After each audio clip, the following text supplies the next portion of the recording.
So we are living in a very, very high velocity state of change.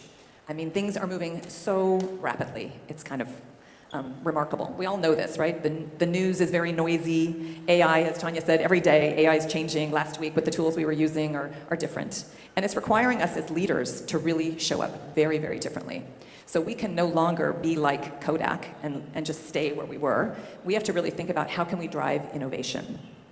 And I will be honest, I know even for myself as an executive, as Jean Ann said, the leader is always getting the problems, right? You're always having to deal with what all those changes are.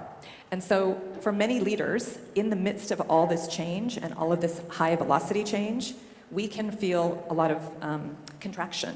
So I'm going to ask you all in the audience to maybe close your eyes. You don't have to close your eyes, but think about something that right now you left maybe at the office that is really stressful for you, or maybe something at home. And think about how does that show up in your body. Just take a minute to think about something that is really pressing for you, something that is really something you're thinking about. And what happens in your body? Maybe your shoulders come up a little bit. I know sometimes I hold my breath. I don't breathe very deeply. My jaw might be tight, right? So just notice that. And what I would tell you is that feeling is what's called contraction. So it's kind of a protective, contractive state. And in the state of contraction, you are usually reactionary, and your brain chemicals will not allow you to stay in the state of innovation. It's almost like it shuts down. You're in survival mode. You're like Kodak. You're not like Fuji, right? So really thinking about what is that feeling when I'm in contraction? And just take a deep breath, maybe exhale.